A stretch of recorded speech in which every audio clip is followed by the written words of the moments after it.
अब जब नीट के लिए आपके पास 3 मंथ ही बचे हुए हैं, तो आप उन 3 मंथ में ऐसा क्या करेंगे जिससे आपके स्कोर बूस्टअप हो जाए। यू मीन कि अगर आपके 500 आ रहे हैं एंड 600 आ रहे हैं, तो आप उसको और कैसे आगे और कैसे ले जाएंगे। तो सबसे पहले ये कि आपके कितने मार्क्स आ रहे हैं, उसके अकॉर्डिंगली आपको अपनी प्रिपरेशन आगे कंटिन्यू करनी है, ठीक है। और आपको ये देखना है कि आपकी गलती कहाँ पे हो रही है। आप टेस्ट सही से नहीं दे पा रहे हैं, या आपको रिवाइज़ नहीं हो रहा है, या तो आपने रिवाइज़ किया था बट आपको वो चीज़ें याद नहीं है। देन एग्ज़ाम में क्वेश्चंस में गलती हो रही है कि आप क्वेश्चन सॉल्व ही नहीं कर पा रहे हो, या फिर कुछ और। तो इस तरह से अगर आप MTGA अगर मैं दिखाऊं 2024 का टेस्ट पेपर है, ये जो 2024 नीट का बुकलेट है, और इससे कई सारे क्वेश्चंस मैंने जो देखे वो 2024 का है ये, और 2023, 2022, 2021 के भी मेरे पास हैं।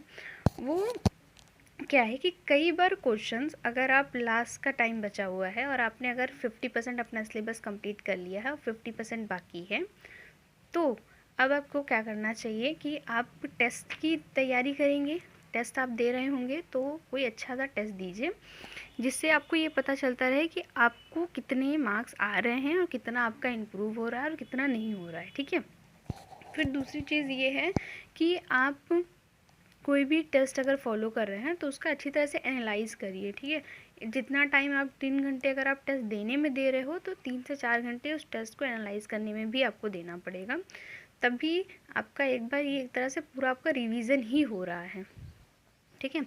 और दूसरी चीज़ ये है कि अगर आपको लगता है कि अब ये 3 महीने में क्या कहते हैं, हमें फिर से पूरा स्टार्ट करना है, तो वो कैसे होगा।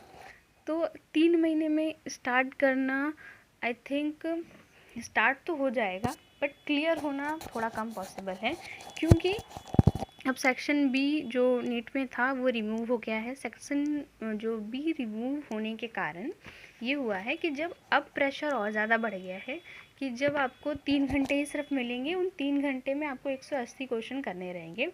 और जो कि पहले का रूल क्या था कोविड से, जब तक कि आपको 200 क्वेश्चन मिलते थे, आपको 180 करने रहते थे, पर अब ऐसा नहीं होगा। आपको 180 क्वेश्चन मिलेंगे और उसी को आपको 3 घंटे में कंप्लीट करना रहेगा।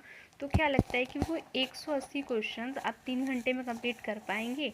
और आपको तो ऑप्शंस भी नहीं मिलेंगे अब किसी क्वेश्चंस में। मतलब फिजिक्स में जो मिलता था कि 15 क्वेश्चन देते थे और उसमें से आपको बोलते थे 10 करने हैं, 5 आप छोड़ सकते थे, 10 आपको कोई भी करने होते थे। अब ऐसा नहीं है। तो उसके लिए क्या है कि प्रिपरेशन अभी अच्छी तरह से हो नहीं पाई, क्योंकि अभी तक हम क्या सोच रहे थे कि हमारे पास सेक्शन बी रहेगा, तो उसमें से हम चॉइस करके अच्छी तरह से अपने क्वेश्चंस करेंगे। पर अब जब अचानक से रूल चेंज हुआ, तो काफ़ी बच्चों का ये प्रॉब्लम है कि वो सेक्शन बी कैसे कंप्लीट करेंगे। और सेक्शन बी ये रहेगा कि पहले ऑप्शन था, अब ऑप्शन अचानक से हट गया है। तो ये है कि एक एक चीज़ बहुत ही आराम से करनी पड़ेगी, क्योंकि जब आप सेक्शन बी में जाते थे तो आपको लगता था ठीक है टफ़ है, लेकिन टफ़ के साथ हमें 5 और क्वेश्चंस ऐसे मिल जाएंगे जिसमें से हम चॉइस वाले क्वेश्चंस थे हम कर ले रहे थे। पर अब ऐसा नहीं होगा, तो उसमें भी ध्यान देना है।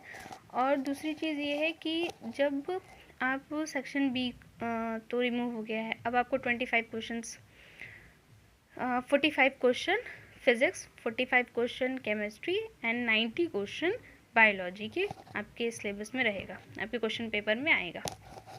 अब ऑप्शंस तो नहीं है, तो हर एक क्वेश्चंस को बड़े ही संभाल के करना होगा। अब ये कंडीशन नहीं है ना, पहले क्या होता है डाउट रहता है 2 क्वेश्चंस में, तो हम एक क्वेश्चन को टिक कर देते हैं कि चलो ठीक है ऑप्शन वाले क्वेश्चंस है ना, ये नहीं तो ये आ जाएगा। लेकिन अब तो ऐसा नहीं है, जब तक आप पूरी तरह से क्लियर नहीं होंगे कि ये वाला ही आंसर सही है, तब तक आप उसमें मार्किंग नहीं करेंगे, ठीक है।